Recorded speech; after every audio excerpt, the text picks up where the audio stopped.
దేవుని నామానికి స్తుతి కలుగును గాక. దేవాది దేవునికి కృతజ్ఞతలు. మరొకసారి కూడి వచ్చిన మీ అందరికీ కూడా హృదయపూర్వక వందనాలు తెలియజేసుకుంటున్నాను. దేవుని వాక్యాన్ని ధ్యానిద్దాం ప్రియులారా. ఇర్మియా గ్రంథము 4వ అధ్యాయము 3, 4, 5 వచనాలను చదువుకొని నేటి వాక్య ధ్యానాన్ని ప్రారంభించుకుందాం. 3, 4, 5 వచనాలను చదువుకొని నేటి వాక్య ధ్యానాన్ని ప్రారంభించుకుందాం. ఇర్మియా గ్రంథము 4వ అధ్యాయం. యూదా వారికిని యెరూషలేము నివాసులకును యెహోవా ఇలాగు సెలవిచ్చుచున్నాడు, ముళ్ళ పొదలలో విత్తనములు చల్లక మీ బీడు పొలమును దున్నుడి. అవిధేయులైండుట మానుకొని మీ దుష్టక్రియలను బట్టి ఎవడనూ ఆర్పివేయలేనంతగా నా ఉగ్రత అగ్నివలే కాల్చకుండునట్లు యూదావారులారా, యెరూషలేము నివాసులారా, యెహోవాకు లోబడి ఉండుడి. యూదాలో సమాచారం ప్రకటించుడి, యెరూషలేములో చాటించుడి, దేశములో బూరవుదుడి, గట్టిగా హెచ్చరిక చేయుడి. ఎట్లనగా ప్రాకారము గల పట్టణములలోనికి పోవునట్లుగా పోగైరండి. చిన్న ప్రార్థన చేసుకొని నేటి వాక్యదానాన్ని కంటిన్యూ చేసుకుందాం. కృప కలిగిన మా ప్రియ పరలోకపు తండ్రి, పరిశుద్ధుడా, నీ పవిత్రమైన పాదాలకు వందనాలు, వేలాది స్తుతులు, స్తోత్రములు తండ్రి. ఆయన మరి ఒక దినము మీ సన్నిధిలో కూడుకొని మీరు మా కొరకు దాచి ఉంచిన లేఖనములను మేము ధ్యానించుకొని పోచుండగా మీరు మాతో మాట్లాడమని ప్రార్థించి వేడుకొనిచున్నాం. వాక్యం ద్వారా మీరు నాతో ఏమై మాట్లాడని ఉన్నారో నాయన, అది సుట్టిగా మాతో మాట్లాడమని ప్రార్థించి వేడుకుంటూ మేమందరము కూడా నాయన శ్రద్ధతో నీ వాక్యాన్ని విని ఆలకించి అది మా జీవితాలకు అన్వయించుకొని వాక్యానుసారమైన జీవితాన్ని మేమంతా పొందుకునేలాగున మాకు సహాయం దయచేయమని ఈ ప్రార్థన అంతా కూడా ప్రభువా యేసుక్రీస్తు వారి అతి పరిశుద్ధమైన నామంలో అడిగి వేడుకొనిచున్నాం తండ్రి, ఆమేన్.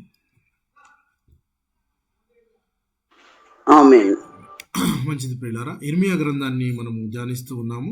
ఇర్మియా గ్రంథంలో మనము 14వ సెషన్కు వచ్చి ఉన్నాం ప్రియులారా. ఇన్ని దినాలు మనము ఇర్మియా గ్రంథంలో అనేక మాటలు మాట్లాడుకోవటం జరిగింది. సో ఇర్మియా గారి గురించి మనము మొదటి సెషన్లోనే చాలా వరకు ఇంట్రడక్షన్ తీసుకున్నాం. మొదటి 3 సెషన్స్లోనే ఈ ఇర్మియా గ్రంథములో ఈ ఇర్మియా గారి గురించి మనం చదువుకుంటున్నప్పుడల్లా ఆయన యూదావారి గురించి కానీ లేకపోతే నాశనం అయిపోతున్న యెరూషలేం పట్టణముల గురించి కానీ ఆయన బాధను చూస్తే మనకి దగ్గరగా మనకు కూడా ఎంతో బాధ కలుగుతుంది. ఇర్మియా అనే మాటకు అర్థం ఏమిటో అని చెప్పుకున్నాం మనం. జ్ఞాపకం ఉందా మీకు ఎవరికైనా? ఇర్మియా అనే మాటకు అర్థం ఏంటో జ్ఞాపకం ఉందా ప్రియులారా మీకు?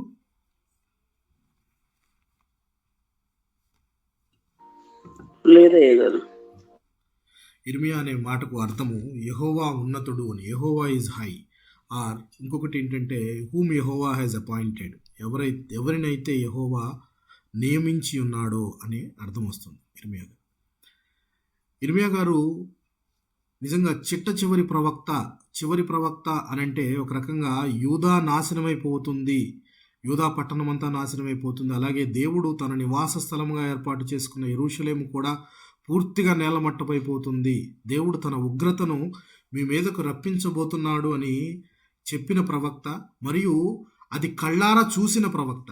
మిగిలిన ప్రవక్తలంతా కూడా ఇది జరగబోతుంది, ఇది జరుగుతుంది ఇలా అని చెప్పారు. కానీ ఇర్మియా గారు మాత్రం చాలా దగ్గరగా వీటన్నిటినీ చూసిన ప్రవక్తగా మనకు కనబడుతున్నాడు. యెరూషలేం నాశనం అవటం, అన్యులైన బబులోను రాజు దాడి చేయటం, దేవుని యొక్క ఉగ్రత అంతా కూడా ఆయన చాలా దగ్గరగా చూసిన వ్యక్తిగా కనబడుతూ ఉన్నాడు. అయితే ఆయన్ని మనము వీపింగ్ ప్రాఫెట్ అని పిలుస్తామనుకున్నాము. అయితే ఎన్నో శ్రమలు ఆయన అనుభవించినట్టు మనము మాట్లాడుకున్నాం. ఆయన శ్రమల గురించి మనం మాట్లాడుకుంటే ఆయన శ్రమలన్నీ కూడా ఒకరిని పోలి ఉన్నాయి అని చెప్పి మనం మాట్లాడుకున్నాం గత సెషన్లో. ఎవరిని పోలి ఉన్నాయి ఆయన పడిన శ్రమలు మరియు బాధలు? యేసుక్రీస్తును పోలి ఉన్నాయి. అనేక విషయాలు మాట్లాడుకున్నాం. సొంత జనుల చేతే ఆయన తిరస్కరింపబడ్డాడని మాట్లాడుకున్నాం. అలాగే తన సొంత నగరము ఆయన వారే, అంటే ఏ నగరానికి చెందినవాడైనా, ఏ పట్టణానికి చెందినవాడు అనుకున్నాం మనము? ప్రీస్ట్ సిటీ అని పిలుస్తామని చెప్పి మాట్లాడుకున్నాం. ఏ పట్టణము? అనాతోతు అనే పట్టణానికి చెందినవాడు. అనాతు అంటే కనానీయుల దేవత అని చెప్పి మనం మాట్లాడుకున్నాం. తన సొంత నగర ప్రజలే ఆయనను చంపడానికి కుట్రలు పనినట్లు చూస్తాం మనం. అలాగే మతాధికారులు అనేవారే ఆయనకు ఎదురు తిరిగినట్లు కూడా మనం చూస్తాము. ఇవన్నీ క్రీస్తు జీవితంలో కూడా జరిగినవి. తమ సొంత ఇంటి వారే, తమ సొంత సహోదరులే ఆయన విశ్వసించలేదు అని మనం చదువుకుంటాం. అలాగే ఈయనకు రాజులు హెల్ప్ చేస్తారు అని చెప్పి మనం చదువుకున్నాము. అలాగే ఎలాగా రాజులు హెల్ప్ చేస్తారని చదువుకున్నాము, తెలుసుకున్నాము. అయితే ఈ ప్రవక్త మాట్లాడిన అనేక మాటలు మాత్రము నిజంగా చాలా తెలుసుకోదగ్గ విషయాలు. అంటే చివరిగా, ఎందుకనంటే ఒక వ్యక్తి మారతాడేమో అని చెప్పడం వేరు, లేకపోతే మీ మీదకి ఉగ్రత రాబోతుంది మారండి అని చెప్పడం వేరు. ఈయన సమయంలో చెప్పే ప్రవచనం, సమయంలో చెప్పే వాక్యం ఎలా ఉంటుందంటే, మీ మీదకి ఉగ్రత ఎటు వస్తుంది అయినా కానీ మీరు దేవునికి లోబడి ఉండండి అని చెప్పడం. అంటే వింటారా ఎవరైనా? జనరల్గా ఎవరికైనా మీకు ఈ శిక్ష రాబోతుంది అని చెప్పి దేవుడికి లోబడి ఉండండి అని చెప్తే చాలామంది ఆలోచించే విధానం ఏంటంటే, ఎటు శిక్ష రాబోతుంది కదా, మేము ఇంతకుముందు చేసిన వాటికి శిక్షను అనుభవించబోతున్నాం కదా అని చెప్పి ఒక గోడలాగా ఈయన వాక్యం చెప్తుంది, ఒక గోడకు చెప్తున్నట్టు ఉంటుంది అనమాట. ఈయన ఎవరితో మాట్లాడినా గోడ తిరిగి మాట్లాడదు కదా, తిరిగి సమాధానం ఇవ్వదు, దానికి చెప్పిన మాటను దూర్చుకోదు కూడా. అట్లాగా ఆయన కానీ తన వాక్యాన్ని ప్రకటిస్తూనే పోయాడు. ప్రవక్తల్లో మొట్టమొదటి ప్రవక్త ఏంటాడు ఈయన. తన దేశం గురించి ప్రార్థన చేయొద్దు అని చెప్పి దేవుడి తనతో చెప్పినట్టు మనము చూసాం ప్రియులారా. అయితే ఈ గ్రంథాన్ని మనము 3 భాగాలుగా విభజించుకుంటే, ఈ యొక్క 2వ భాగంలో మనం యూదాకి కలిగిన ప్రవచనాలు, యూదాను గురించిన ప్రవచనాలు చూస్తున్నాం మనం. ఆ ప్రవచనాల్లో 2వ అధ్యాయము 1వ వచనం నుంచి 3వ అధ్యాయం 5వ వచనం వరకు మొదటి ప్రవచనం, ఆయనకు కలిగిన మొదటి ప్రవచనం.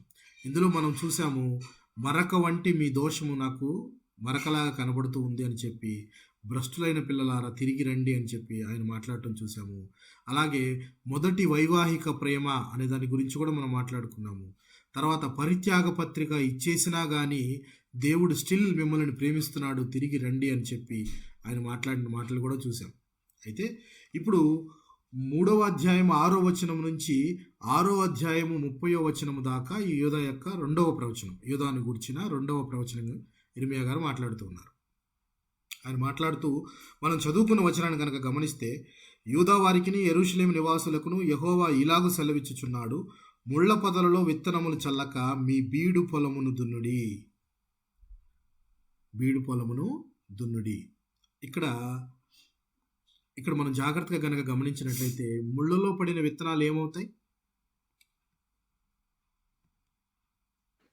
ముళ్ళు పెరిగి వాటిని అణిచేస్తాయి. ఇక్కడ దేవుడు అంటున్న మాట ఏంటంటే, ఇర్మియా ద్వారా ముళ్ళ పొదలలో మీ విత్తనాలు చల్లక బీడు పొలమును దున్నండి అంటున్నాడు. బీడుగా ఉండే పొలము అంటే ఏంటి? బీడుగా ఉండే పొలం అంటే ఏంటి ప్రియులారా? Barren land. ఏంటి? వ్యవసాయం లేకుండా, వ్యవసాయం చేయబడక ఉండే పొలం.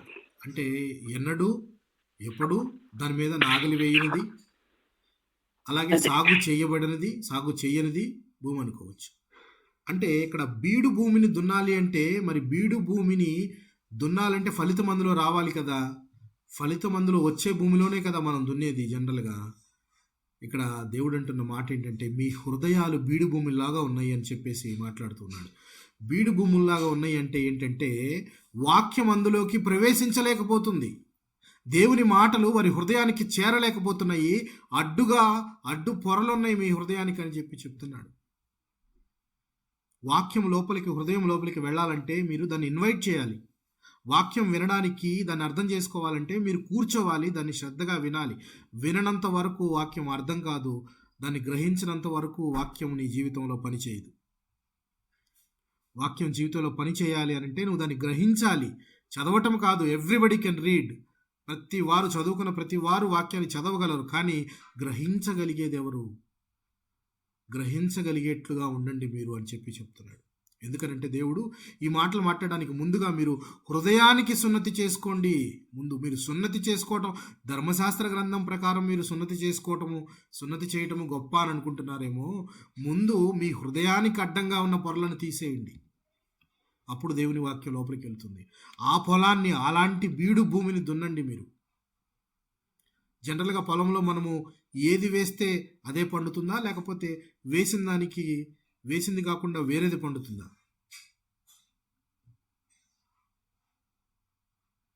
వేసిందే పండుతుంది. వేసిందే పండుతుంది. ఇది సామెత కూడా కదా, ఇది సామెత కూడా. ఏమి విత్తుతారో మీరు దాన్నే కోస్తారు. As you so you shall reap. దీని గురించి హోషేయ గారు తన గ్రంథంలో ఎంత చక్కగా మాట్లాడారో మనం జ్ఞాపకం చేసుకోవాల్సిన అవసరం ఉంది. ఏమైనా హోషేయ గ్రంథము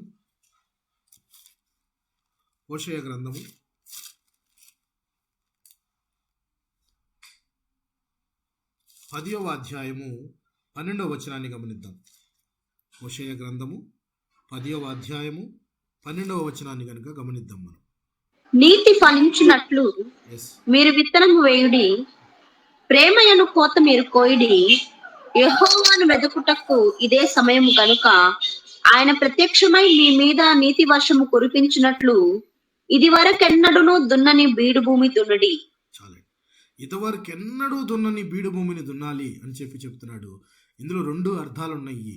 యాక్చువల్గా ఇక్కడ మనము బీడు భూమిని దున్నటం అనంటే హృదయాలకు అడ్డంగా ఉన్న పొరలను తీసివేసి వాక్యాన్ని ఇప్పటికైనా మీలో తీసుకోండి, దేవుని వద్దకు తిరిగి రండి, ఇకనైనా తిరిగి రండి, మీ మీద రాబోయే శిక్ష అయితే తథ్యం, కానీ ఇప్పటికైనా మీరు మారండి అని చెప్తూ ఇక్కడ ఏమంటున్నాడు హోషేయ గారు? ఏం మాట్లాడుతున్నారు? ఎంత చక్కని మాట మాట్లాడుతున్నాడు చూడండి. నీతి ఫలించున్నట్లు మీరు విత్తనము వేయండి. మీరు వేసే విత్తనము నీతితో కూడిందై ఉండాలి, నీతితో కూడిందై ఉండాలి. అప్పుడు వేయుడి. ప్రేమ అనే కోత మీరు కోయుడి, ప్రేమను కోత మీరు కోయుడి. యెహోవాను వెదకుటకు ఇదే సరైన సమయం కనుక ఆయన ప్రత్యక్షమై మీ మీద నీతి వర్షము కురిపించినట్లు. ఏ విత్తనం విత్తాం మనం? నీతి అనే విత్తనం విత్తాం కాబట్టి వర్షం ఏం పడుతుంది?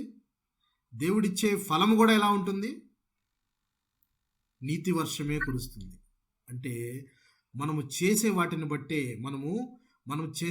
బట్టే మనకు ఫలితం కూడా దక్కుతుంది అని చెప్పడానికి నీతి అనే విత్తనం విత్తితే నీతి వర్షము దేవుడు నీ మీద కురిపిస్తాడు అన్నట్లుగా ఇదివరకెన్నడూ దున్నని బీడు భూమిని దున్నండి అంటే this is nothing but evangelism.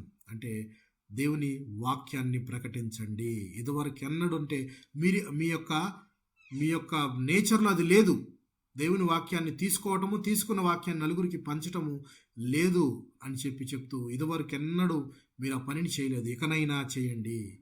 ఇకనైనా దేవుని మాటలను మీరు దూర్చుకొని మీ హృదయాల్లోకి తీసుకొని నలుగురికి పంచండి అని చెప్తూ ఇక్కడ ఆయన అంటున్న మాట ఇదివరకెన్నడి దున్నని మీరు బీడు భూమిని దున్నండి అని చెప్తూ ఉన్నాడు పిల్లలు.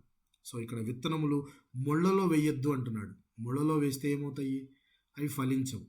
విత్తనాలు ఫలింపు కోసమే కదా మనం వేసేది.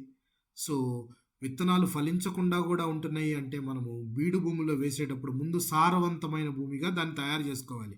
బీడు భూమిని మనము పండేట్లుగా చేయాలి అంటే ఏం చేయాల్సి ఉంటుంది? మనం పంట పండే భూమిగా చేయాలంటే ఏం చేయాలి?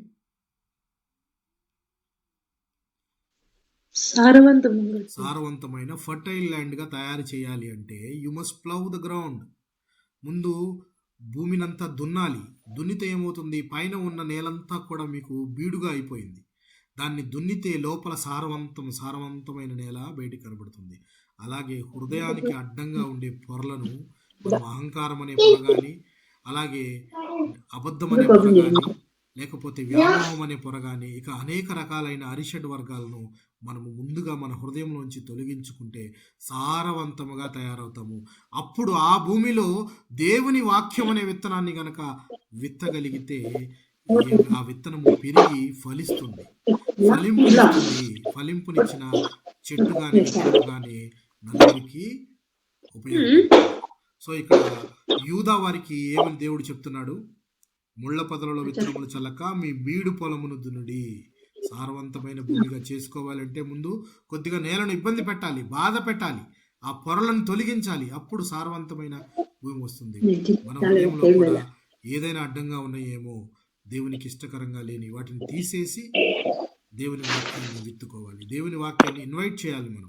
మనము తీసుకునే వాళ్ళంగా లేకపోతే వాక్యం లోపల పనిచేయదు ప్రియులారా. వాక్యాన్ని ముందు తీసుకోవాలి, దాన్ని గ్రహించాలి. ఇక్కడ వీరికి ఇన్నాళ్ళు చెప్పినా కానీ ఇర్మియా గారేంటి, దానికి ముందు అనేక మంది ప్రవక్తలు వచ్చి చెప్పినా కానీ వీరు విననొల్లని జనాంగంగా ఉన్నారు. ఏమని?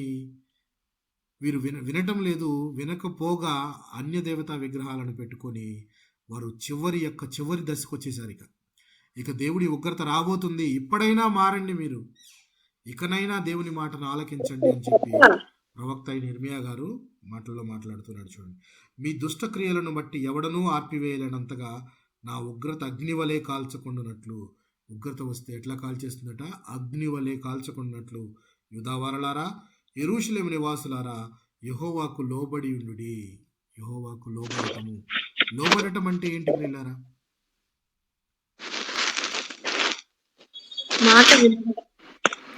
లోబడటము అనంటే మాట వినటము, వినయముగా ఉండడం, వినయంగా ఉండటము, ఆజ్ఞను అతిక్రమించకుండా ఉండటము, ప్లస్ నిన్ను నీవు దేవునికి సమర్పించుకునటము. Surrendering your self to God అనేది చాలా ఇంపార్టెంట్. ఇక్కడ దేవుడు చెప్తున్న మాట, యెహోవాకు లోబడి ఉండండి అని. లోబడి ఉన్నారా వీళ్ళంతా? యెరూషలేము ఈ యొక్క నివాసులంతా కూడా, ఇశ్రాయేలీయుల వారంతా కూడా లోబడి ఉన్నారా? లేదు. ఇక్కడ లోబడి ఉండని జనము అని ఇర్మియా గారు ఎవరితో మాట్లాడుతున్నారు?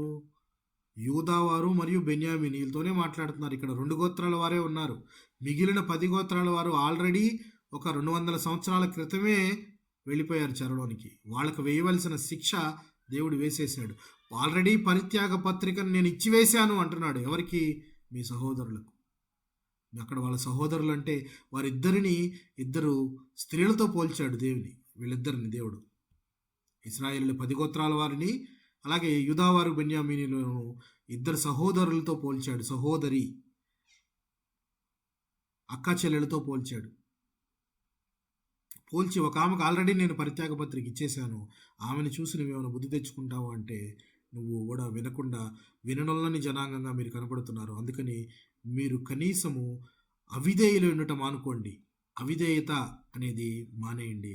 విధేయులై ఉండాలి అని అంటే ముందు హృదయ శుద్ధి కలిగిన వారుగా ఉండాలి. మీరు హృదయం శుద్ధి లేకపోతే మీరు ఎలా విధేయత చూపించగలరు? మీరు హృదయానికి అడ్డంగా ఉన్న వాటిని తీసేసి అప్పుడు మీరు సారవంతముగా తయారైతే వాక్యం మీలో ఫలిస్తుంది అని చెప్పి దేవుడు చెప్తున్నాడు. నా మాట ఫలిస్తుంది అని చెప్పి చెప్తున్నాడు. అందుకని మీరు యెహోవాకు లోబడి ఉండండి అని చెప్పి చెప్తూ తర్వాత అంటున్నాడు, ఈ సమాచారాన్ని, లోబడి ఉండండి అనే సమాచారాన్ని ఎక్కడ ప్రకటించమంటున్నాడు ప్రియులారా? 5వ వచనంలో ఎక్కడ ప్రకటించమంటున్నాడు అంటే, యూదాలో సమాచారము ప్రకటించుడి, యెరూషలేములో చాటించుడి, దేశములో బూరవూదుడి, గట్టిగా హెచ్చరిక చేయుడి. ఎందుకు ఇలా ప్రత్యేకంగా చెప్తున్నాడు దేవుడు? యూదాలో చెప్పండి అంటే యూదా ప్రాంతంలోనే ఉంది యెరూషలేము కూడా, అంతే కదా? యూదా భూభాగంలోనే ఉందా యెరూషలేము? యూదా భూభాగంలోనే ఉంది కదా. సో యూదాకు స్వాస్థ్యంగా వచ్చిన భూభాగంలోనే యెరూషలేము ఉంది. అంటే యూదాతోనూ ప్రకటించండి, యెరూషలేములోనూ ప్రకటించండి, దేశంలో బూర ఊది చెప్పండి. జనరల్గా బూరలు ఎప్పుడు ఊదుతారు?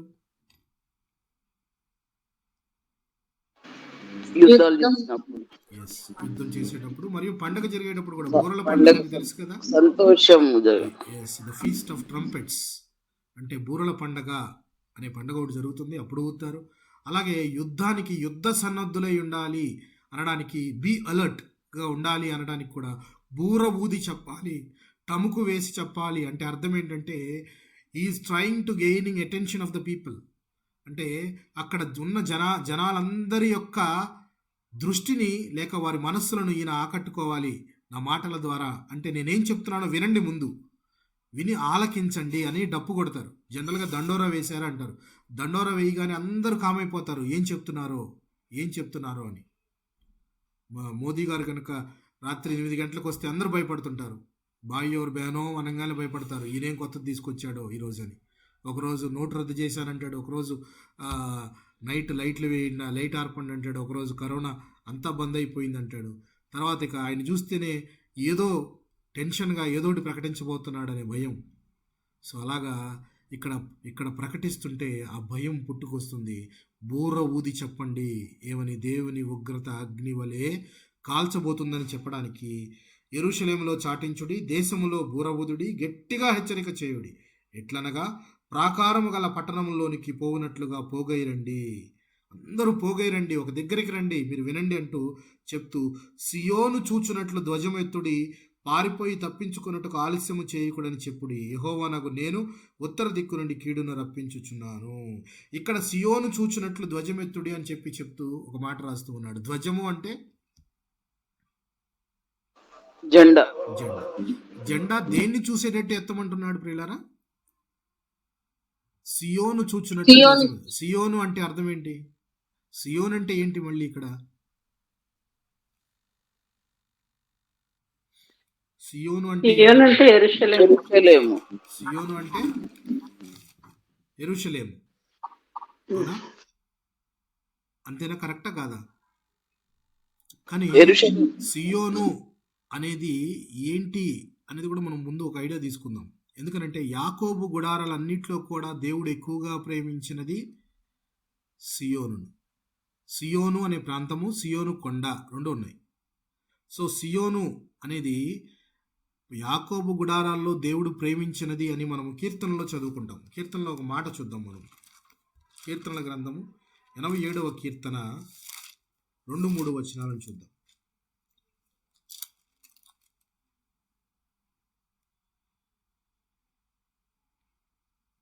87వ కీర్తన 2-3 వచనాలను కనుక చూస్తే, యాకోబు నివాసులన్నిటికంటే సియోను గుమ్మములు యెహోవాకు ప్రియములై ఉన్నవి. దేవుని పట్టణమా, మనుషులు నిన్ను గూర్చి మిక్కిలి గొప్ప సంగతులు చెప్పుకొందురు.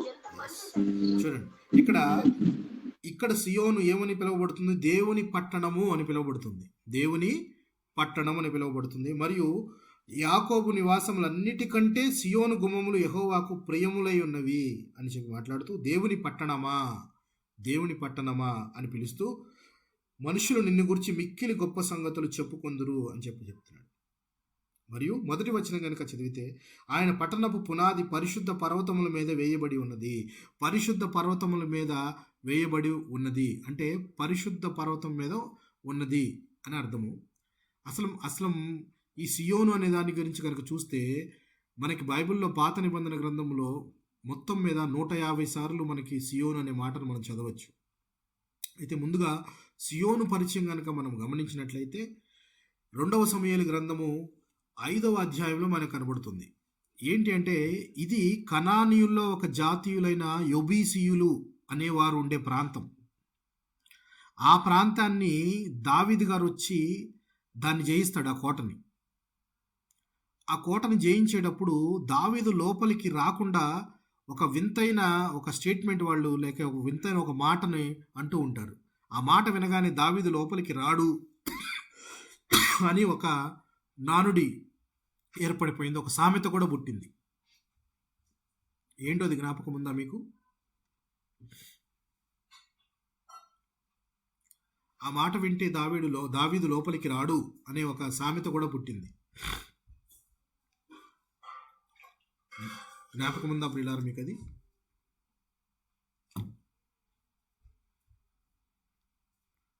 ఉందా? లేదు బ్రదర్. ఓకే, చూడండి, ఈ 2వ సమూయేలు గ్రంథంలో దావీదు గారు ఈ కోటను ఆక్రమించుకోవడానికి వెళ్ళినప్పుడు వాళ్ళంతా కూడా లోపల అవయవాలు లేని వారిని ఏమంటారు?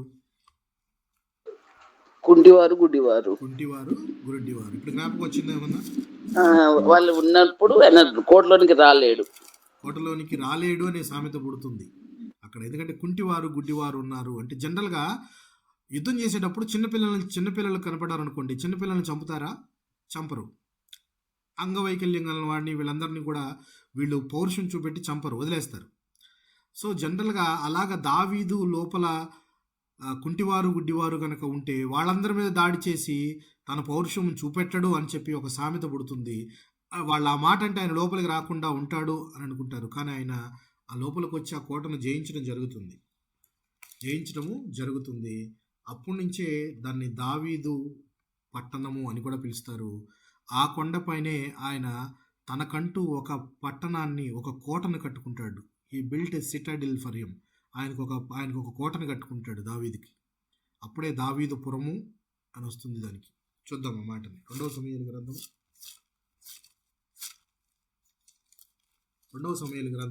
5వ అధ్యాయము 7వ వచనాన్ని గమనిద్దాం.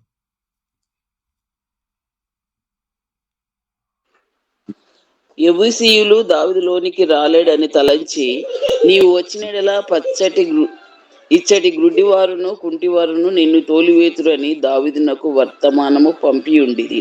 అయినను దావీదు పురమనబడిన సియోను కోటను దావీదు స్వాధీనపరచుకొనెను. ఆ దినమున అతడు యెబూసీయులను హతము చేయి వారందరూ నీటి కాలువల పైకి వెళ్ళి దావీదునకు హేయులైన గ్రుడ్డివారిని కుంటివారిని హతము చేయవలెనని చెప్పాను. అందును బట్టి గుడ్డివారును కుంటివారును ఉన్నారు. అతడు ఇంటిలోనికి రాలేడని సామెత పుట్టెను. గుడ్డివారు ఉన్నారు, ఆయన లోపలికి రాలేడు అనే సామెత ఒకటి పుట్టిందట. ఇక్కడ సియోను కోట అనే దగ్గర రాయబడింది. అక్కడ అయినను దావీదు పురమనబడిన సియోను కోట అంటే దావీదు పట్టణము అని కూడా పిలువబడుతుంది. ఇంకో పట్టణాన్ని కూడా దావీదు పట్టణం అని ఏమంటారు? దావీదు పుట్టింది ఎక్కడ? పోనీ యేసుక్రీస్తు పుట్టింది ఎక్కడ? బెత్లెహేంలో. సో రెండు దావీదు యేసుక్రీస్తు పట్టణాలు రెండు ఒకటే. ఇద్దరు చనిపోయింది యెరూషలేములోనే. ఆయన పుట్టింది కూడా, యేసుక్రీస్తు వారు పుట్టింది దావీదు వంశంలో. సో వీరిద్దరికి కూడా చాలా పోలికలు దగ్గర కనపడుతూ ఉంటాయి. దావీదు పురము, దావీదు పట్టణము అని పిలువబడుతుంది. ఇక్కడ సియోను కోటను స్వాధీనపరుచుకున్నాడు ఆయన. స్వాధీనపరుచుకొని ఇది యెబూసీయులు అనే ప్రాంతం. యెబూసీయులు అనే ఒక జాతి తెగవారు. వారికున్న కోటని ఈయన ఆక్రమించేసుకున్నాడు. ఆక్రమించుకున్న తర్వాత 9వ వచనంలో చూద్దాం. దావీదు ఆ కోటలో కాపురం ఉండి దానికి దావీదు పురం అన్న పేరు పెట్టెను. మరియు మిల్లో నుండి దిగువకు దావీదు ఒక ప్రాకారమును కట్టించెను. దావీదు అంతకంతకు వర్ధిల్లెను. సైన్యములకు అధిపతి యెహోవా అతనికి తోడుగా ఉండెను. ఇక్కడికి వచ్చి ఈయన సియోను అనే కోటను ఆక్రమించుకొని, ఈ కోట మీద ఈయన ఒక పట్టణాన్ని కట్టుకొని ఇక్కడ అంతకంతకు వర్ధిల్లిపోయాడు అని చెప్పి చదువుకున్నాం మనము. ఇది కట్టకముందు ఎక్కడున్నాడు ఈయన? ఎక్కడ పరిపాలించాడు? ఇక్కడికి వచ్చి దీన్ని ఆక్రమించుకున్న తర్వాత పూర్తిగా ఇశ్రాయేలీయులందరి మీద ఈయన రాజైపోయాడు. దానికి ముందు ఆయన ఎక్కడున్నాడు అనంటే ఆయన హెబ్రోను అనే ప్రాంతంలో, హెబ్రోను నుంచి ఆయన పరిపాలన చేసేవాడు. ఎందుకు పరిపాలన చేసేవారంటే క్యాపిటల్ సిటీ ఏదో మనకు తెలియాలి కదా. ఇప్పుడు ఇశ్రాయేలీల 10 గోత్రాల వారందరూ కూడా ఒక ప్రాంతాన్ని ఏ ప్రాంతాన్ని క్యాపిటల్గా ఉండేది వాళ్ళకి?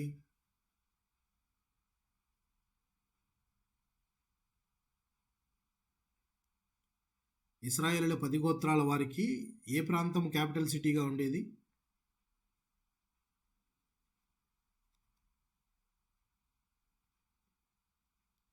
వింటున్నారా? తెలియదంటే చెప్తాను.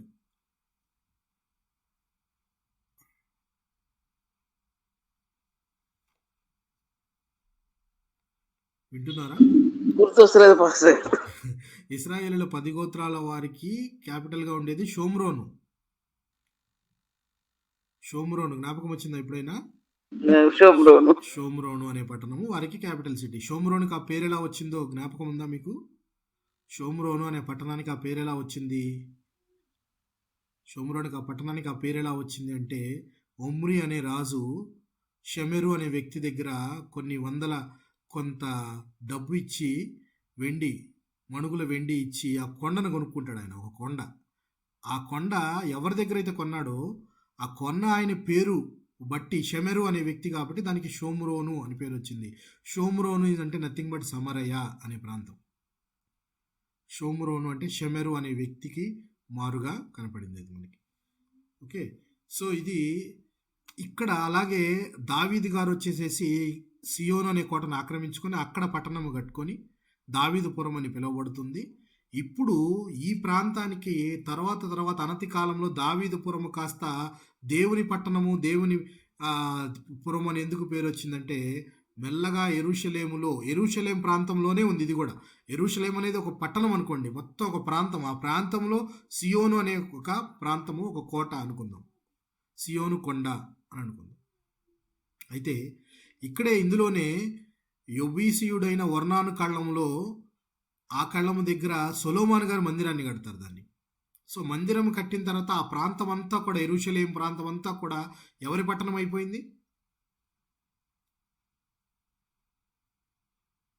యెరూషలేము దేవుని దేవుని పట్టణముగా పిలువబడింది. City of God, city of David కాస్త సిటీ ఆఫ్ గాడ్ అయిపోయింది. యెరూషలేం ప్రాంతం మొత్తం కూడా దేవుని పట్టణముగా పిలువబడుతుంది.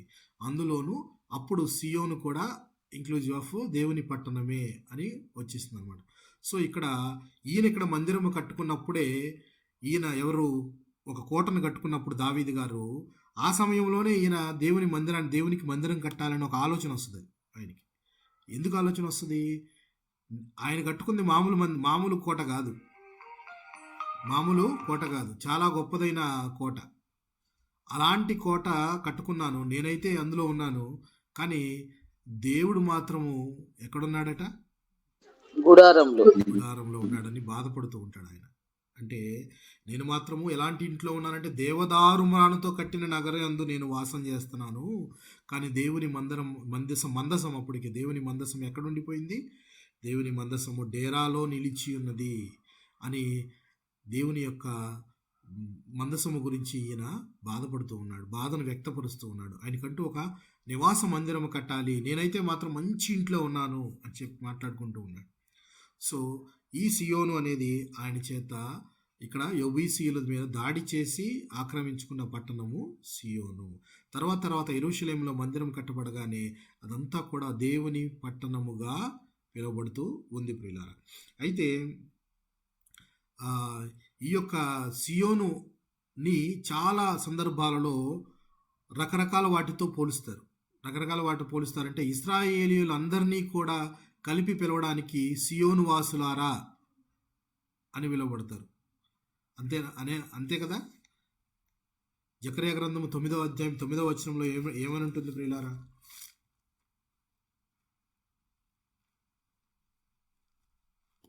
జకర్యా గ్రంథము 9వ అధ్యాయము 9వ వచనంలో, సియోను నివాసులారా బహుగా సంతోషించుడి, యెరూషలేము నివాసులారా ఉల్లాసముగా ఉండుడి. సో సియోను అనేది యెరూషలేములో ఒక పార్ట్. సియోను నివాసులారా బహుగా సంతోషించుడి అనంటే ఇక్కడ సియోను ఎవరితో పోల్చబడింది ప్రియులారా? సియోను నివాసులారా అంటే ఇశ్రాయేలీలందరినీ కలిపి ఆయన సియోను అని చెప్పి పిలువబడుతూ ఉన్నారు ప్రియులారా. అంటే సియోనును ఒక్కసారి దేవుడు తనకిష్టమైన పట్టణముగా కాబట్టి తనకిష్టమైన జనాంగంతో పోలుస్తున్నాడు దేవుడు. సియోను కుమార్తెలారా అంటే ఎవరి కుమార్తెలు?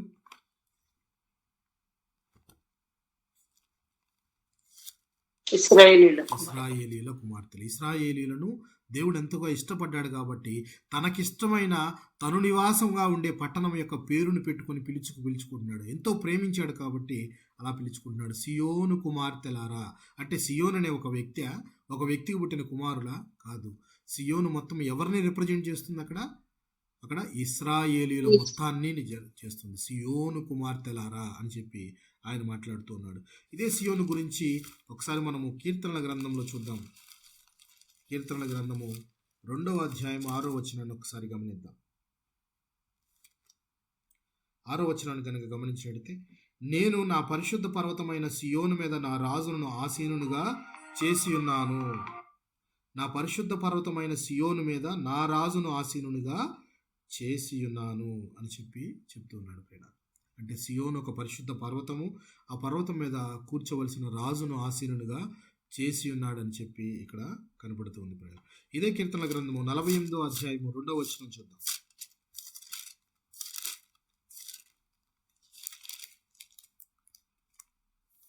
ఉత్తర దిక్కున మహారాజు పట్టణమైన సియోను పర్వతము రమ్యమైన ఎత్తుగల చోట నుంచబడి సర్వభూమికి సంతోషకరముగా ఉన్నది.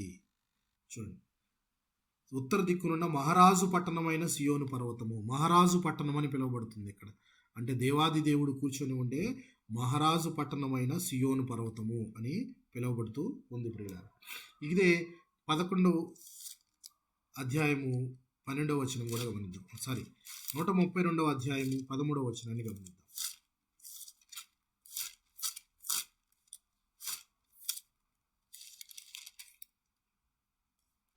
యెహోవా సియోనును ఏర్పరచుకొని ఉన్నాడు,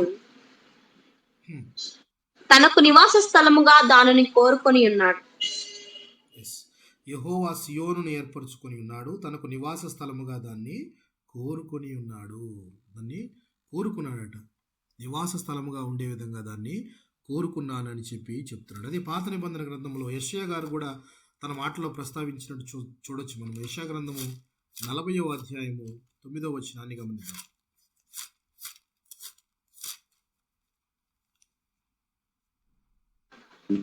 సియోను సువార్త ప్రకటించుచున్నదానా, ఉన్నత పర్వతము ఎక్కుము, యెరూషలేమా సువార్త ప్రకటించుచున్నదానా బలముగా ప్రకటించుము, భయపడక ప్రకటింపుము, ఇదిగో మీ దేవుడు అని యూదా పట్టణములకు ప్రకటింపుము. సియోను సువార్త ప్రకటించుచున్నదానా, ఉన్నత పర్వతం ఎక్కుము అని చెప్పి చెప్తున్నాడు. ఇక్కడ సియోనును అలాగే తను ఇష్టపడ్డ జనాంగముగా వారికి కూడా పేరుగా పెట్టుకుంటున్నాడు దేవుడు. సియోను కుమార్తెలు అని పిలుస్తూ ఉన్నారు. అలాగే తాను నివాస యోగ్యంగా ఏర్పాటు చేసుకున్న స్థలం యొక్క పేరును తన జనాంగంకు పెట్టి దేవుడు పిలుచుకుంటూ ఉన్నాడు ప్రియులారా. అయితే నూతన నిబంధన గ్రంథంలోనూ కూడా మనకి ఈ మాటలను మనం చూడొచ్చు. ఈ యొక్క మాటలను పేతురు గారి మాటల్లో మనము చూడొచ్చు. ఏమని జ్ఞాపకం ఉందా? పేతురు రాసిన మొదటి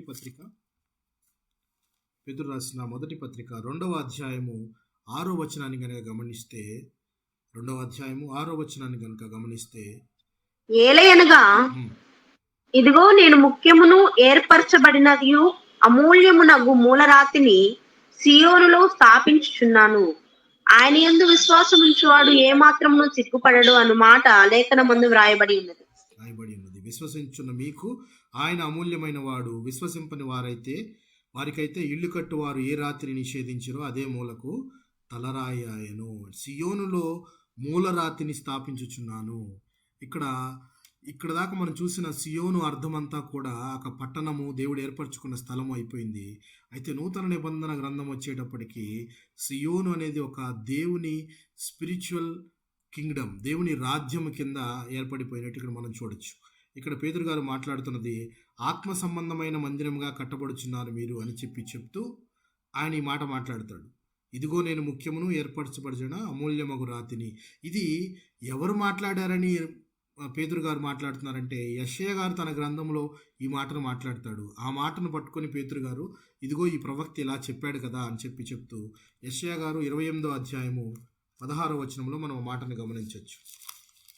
యెషయా గ్రంథం 28వ అధ్యాయము 16వ వచనం కనుక గమనిస్తే, ప్రభువగు యెహోవా ఇలాగు సెలవిచ్చుచున్నాడు, సియోనులో పునాదిగా రాతిని వేసిన వాడను నేనే, అది పరిశోధింపబడిన రాయి, అమూల్యమైన తలరాయి, బహుస్థిరమైన పునాది అయిన మూలరాయి అన్నది.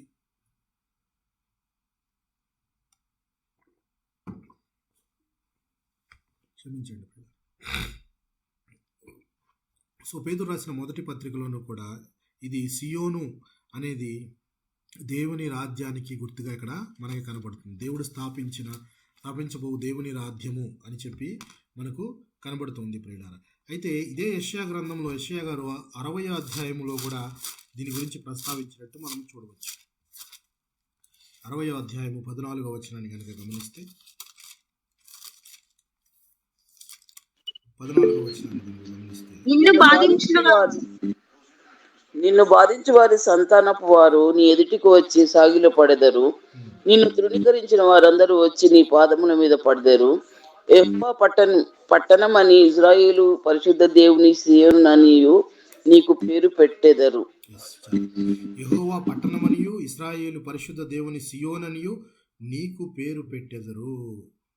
ఇక్కడ సియోనుని దేవునితో పోలుస్తున్నాడు. యెరూషలేము యెహోవా పట్టణమని, అలాగే ఇశ్రాయేలుల పరిశుద్ధ దేవుని సియోననియు నీకు పేరు పెట్టెదరు. సియోను అంటే అర్థము ఫోర్టిఫికేషన్, కోట, కొండ అని అర్థం ప్రియులారా. సియోను అనేది ఈ యొక్క సియోను మనకి అపోస్తలుడైన పౌలు హెబ్రీయులకు రాసిన నూతన నిబంధన గ్రంథంలో ఇది ఎలా ఉందో ఒకసారి హెబ్రీయులకు రాసిన పత్రికలో ఏమని మాట్లాడుతాడో ఒకసారి గమనిద్దాం. హెబ్రీయులకు రాసిన పత్రిక 12వ అధ్యాయము 22వ వచనాన్ని గమనిద్దాం. ఇప్పుడైతే సియోనును కొండకును, జీవము గల దేవుని పట్టణమునకును, అనగా పరలోకపు యెరూషలేమునకును, వేవేల కొలది దేవదూతల యొద్దకును, పరలోకమందు వ్రాయబడి ఉన్న జ్యేష్ఠుల సంఘమునకును వారి మహోత్సవమునకును అందరి న్యాయాధిపతి అయిన దేవుని యొద్దకును సంపూర్ణ సిద్ధి పొందిన నీతిమంతుల ఆత్మల యొద్దకును. చాలండి. ఇక్కడ ఇక్కడ చెప్తున్న మాట ఏంటంటే ఈయన ఇప్పుడైతే రాబో కాలంలో సియోను అంటే ఏంటి అని అంటే ఏం చెప్తున్నాడు చూడండి 22వ వచనంలో. ఇప్పుడైతే సియోనును కొండకును జీవము గల దేవుని పట్టణమునకును అనగా పరలోకపు యెరూషలేమునకును, అంటే పరలోకపు యెరూషలేముకు సియోను అనే పేరు, అదే పేరును ఉంచుకుంటాడు దేవుడు అని చెప్పేసి పరలోకపు యెరూషలేముకు సియోన్ అనే పేరు అని చెప్తూ ఆయన మోషే నేను మిక్కిలి భయపడి వణుకుచున్నాను. ఎందుకంటే మోషే సీనాయి పర్వతంగానికి వెళ్ళినప్పుడు కానీ దేవుని దగ్గరికి వెళ్ళినప్పుడు కానీ ఆ పర్వతాన్ని తాకటానికి ఎవరికి దేవుడు అవకాశం ఇవ్వలేదు. ఆ దగ్గరికి వచ్చినా కూడా ఆ యొక్క పరిశుద్ధతను భరించలేక వారంతా కాలిపోయేవారు. అయితే దాన్ని చూసి మిక్కిలి భయపడిపోయాడట మోషే. దాన్ని చూసి మిక్కిలి భయపడిపోయాడు. ఇప్పుడైతే కానీ ఇప్పుడు ఎందుకు అప్పుడు ఆ పర్వతము అలా ఉంది పరిశుద్ధ పర్వతంగా. ఇప్పుడైతే సియోను అంటే నూతనంగా ఉండే యెరూషలేం అనే పట్టణము కానీ దేవుని పట్టణం అని పిలువబడే సియోను కానీ పరిశుద్ధులమైన మనకు అంటే మనం పరిశుద్ధులుగా చేయబడ్డాము, అది క్రీస్తు రక్తంలో కడగబడ్డాము కాబట్టి అది ముట్టుకోవడానికి దేవుని రాజ్యంలో ఉండడానికి ఆ సియోనును మనం తాకడానికి అర్హులమై ఉంటాము అని చెప్పడానికి ఆయన ఇప్పుడైతే అని చెప్తూ దేవుని పట్టణమునకు అనగా పరలోకపు యెరూషలేమునకు వేవేల కొలది దూతల యొద్దకును పరలోకమందు రాయబడి ఉన్న జ్యేష్ఠుల సంఘమునకును వారి మహోత్సవమునకును అందరి న్యాయాధిపతి అయిన దేవుని యొద్దకును సంపూర్ణ సిద్ధి పొందిన నీతిమంతుల ఆత్మ యొద్దకును క్రొత్త నిబంధనకు మధ్యవర్తి అయిన యేసునొద్దకును హేబేలు కంటే మరి శ్రేష్టంగా పలు ప్రోక్షణలకు రక్తమునకు మీరు వచ్చి ఉన్నారు. అంటే మనము పరలోకపు యెరూషలేము వెళ్ళి పరలోకపు యెరూషలేములో సియోను అనే కొండను తాకడానికి మోషే భయపడినట్లుగా భయపడాల్సిన అవసరము లేదు అని చెప్తున్నాడు. సో ఈ సియోను అనే పర్వతము దేవుని పట్టణం అని పిలువబడుతుంది. ఇది యెబూసీల ప్రాంతము. దావీదు దాన్ని ఆక్రమించుకొని దావీదు పట్టణం కట్టుకున్నాడు. తర్వాత యెరూషలేములో అదే ప్రాంతంలో దేవుని మందిరము కట్టబడింది. సో దాని ద్వారా ఆ ప్రాంతం అంతా కూడా దేవుని మందిరము, దేవుని పట్టణము అని పిలువబడుతుంది, సిటీ ఆఫ్ గాడ్. అందుకే దేవుడు సియోనును ఒకసారి తన జనాంగంతో పోల్చాడు. అలాగే సియోను కుమార్తెలారా అంటే తనకిష్టమైన జనులకు కూడా సియోను అనే పేరు పెట్టుకున్నాడు దేవుడు. సో అలాంటి సియోను నివాసులకు ప్రకటించండి అని ఇర్మియా గారు ఏమని చెప్తున్నారో ఒకసారి మనము వెనక్కి వెళదాం. ఇర్మియా గ్రంథము 4వ అధ్యాయము సియోను నివాసులకు ప్రకటించమని చెప్తున్నాడు. యూదాలో సమాచారము ప్రకటించుడి, యెరూషలేములో చాటించుడి, దేశములో బూరవుదుడి, గట్టిగా హెచ్చరిక చేయుడి. ఎట్లనగా ప్రాకారం గల పట్టణములోనికి పోవునట్లుగా పోగైరండి, సియోను చూచునట్లు ధ్వజమెత్తుడి, పారిపోయి తప్పించుకున్నట్టుకు ఆలస్యం చేయకూడని చెప్పుడి. యెహోవానగు నేను ఉత్తర దిక్కు నుండి కీడును రప్పించుచున్నాను. ఉత్తర దిక్కు నుంచి కీడు అంటే ఏమని చెప్పుకున్నాం మనం ఇంతకుముందు భాగాల్లో, జ్ఞాపకం ఉందా? ఉత్తర దిక్కు నుంచి కీడు అంటే ఏం చెప్పుకున్నామో జ్ఞాపకం ఉందా?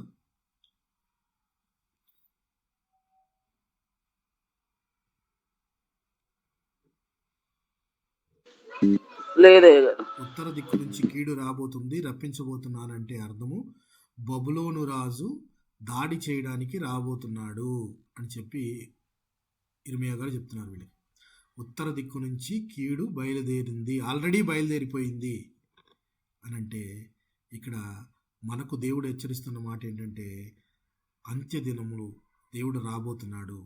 ఇంకా మారు మనసు మనం పొందవలసి ఉన్న రక్షణకు సిద్ధపాటు పడి మనము దేవునికి విధేయులై ఉండాలి, అలాగే లోబడి ఉండడానికి సిద్ధపడాలి.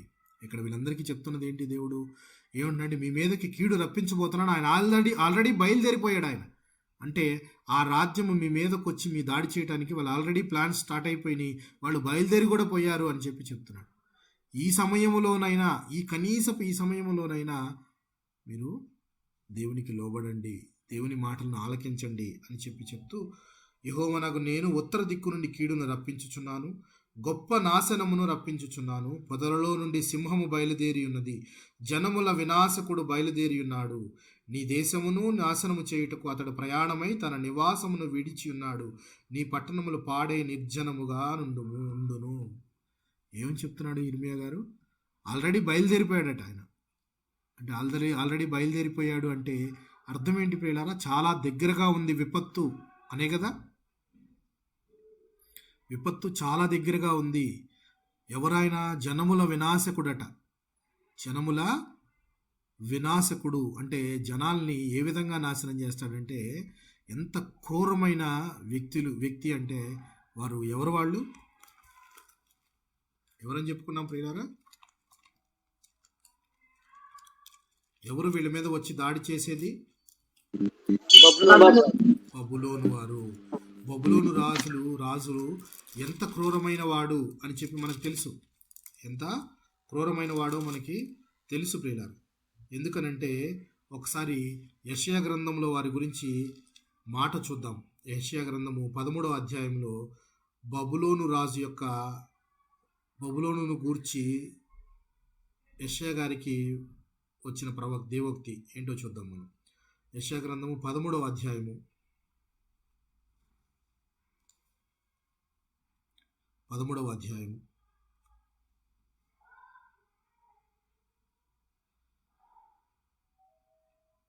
5వ వచనము 6వ వచనాన్ని చూద్దాం.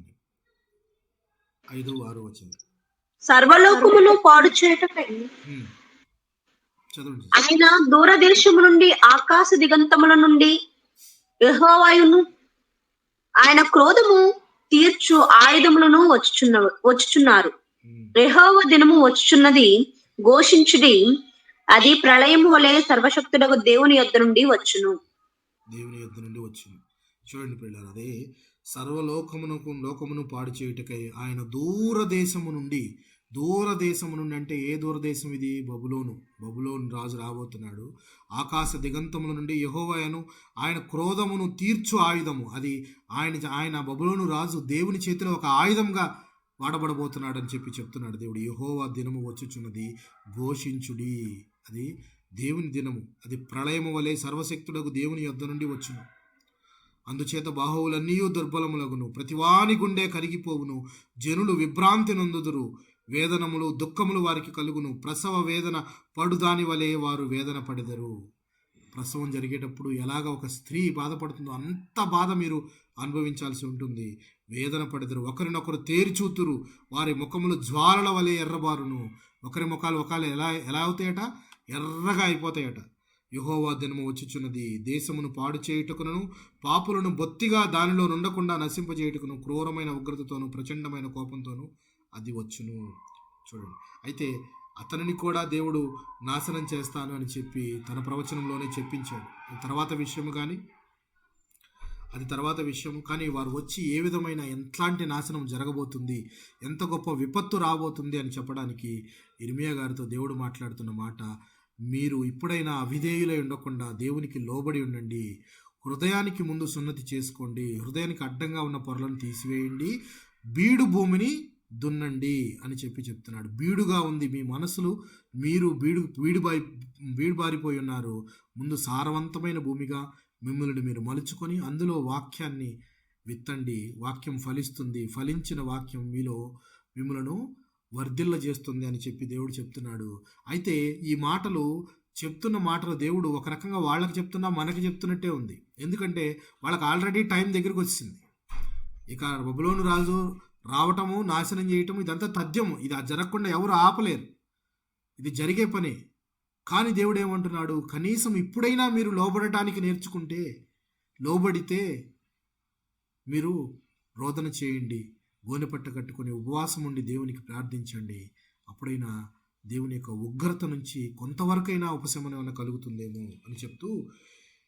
చూడండి, కోపాగ్ని మన మీదకి రాకుండా మానిపోలేదు, ఇందుకై గోనెపట్ట కట్టుకొనుడి, రోదనము చేయుడి, కేకలు వేయుడి, యెహోవా కోపాగ్ని మన మీదకు రాకుండా మానిపోలేదు. వస్తుంది, అది తప్పకుండా వచ్చేది, జరిగేది ఎవరు ఆపలేరు. కానీ యెహోవా దొరుకు కాలంలోనే మీరు వెదకండి. వెతికే సమయం ఇదే సమయం. అంత్య దినాల్లోనే దేవుని కొరకు వెతకాలి. అంత్య దినాల్లోనే వాక్యము కరువైపోతుంది కాబట్టి వాక్యాన్ని మీరు ముందు వెతకాలి. దేవుని రాజ్యాన్ని, నీతిని వెతకమని దేవుడు చెప్పినట్లు ముందు వాక్యాన్ని అర్థం చేసుకోవడానికి మన హృదయాలను మనం సిద్ధపరచుకొని రెడీగా ఉంటేనే వాక్యం మనలో ఫలిస్తుంది అని చెప్పి ఇర్మియా గారు అక్కడ యూదా వారికి, యెరూషలేము నివాసులకు, సియోను నివాసులకు ఆయన ప్రకటించి మరీ చెప్తున్నాడు. ప్రియులారా, దీన్ని బట్టి మనం కూడా ఇర్మియా గారు చెప్పిన మాటలు మన జీవితాలకు కూడా ఎంతసేపటికి మారని ప్రజల ముందు ఆయన చెప్తున్న మాటలను మనం కూడా అర్థం చేసుకోవాలి. ఓహో, దేవుడు మనకి ఇన్ని అవకాశాలు ఇస్తున్నాడు, మారండి మారండి మారండి అని. మనం ఇంకనూ మారని ప్రజలుగా దేవుని ఎదుట నిలబడుతూనే ఉన్నాము అని చెప్పుకోకుండా నూతన యెరూషలేమైన సియోను అని మనకు పేరు పెట్టుకుంటాడు దేవుడు. అయితే మనమంతా కూడా సిద్ధపాటు మనసు కలిగి బీడు భూమిని దున్నటానికి, ఇందులో 2 అర్థాలు ఉన్నాయి. మన మనస్సులను మనం సిద్ధపరచుకోవాలి. మరి ఒకటి, బీడు భూమి దున్నటం అంటే ఇవాంజలిజం, అంటే వాక్యాన్ని ప్రకటించటము, దేవుని వాక్యాన్ని నలుగురి వద్దకు తీసుకెళ్లటమే ఇవాంజలిజం అనేది. సో పొలము దున్నటము, పొలము అనేది దేవుని వాక్యమునకు సాదృశ్యంగా మనకు కనబడుతుంది. వాక్యాన్ని మనము పొలములో విత్తాలి, విత్తితే వాక్యం తిరిగి మనలో ఫలిస్తుంది అని చెప్పి అని తెలుస్తుంది ప్రియులారా. దేవుడి కొద్ది మాటలు మన వినికిడిలో దీవించి ఆశీర్వదించునుగాక. ఆమేన్. కుడి వచ్చిన మీ అందరికీ కూడా నా హృదయపూర్వక తెలియజేసుకుంటున్నాను. Thank you very much. ప్రేరేపణ కలిగిన వారు ఎవరైనా ఒక చిన్న ప్రార్థన చేయగా మనము ముగించుకుందాం ప్రియులారా. ప్రేరేపణ కలిగిన వారు చిన్న ప్రార్థన చేయగా ముగించుకుందాం.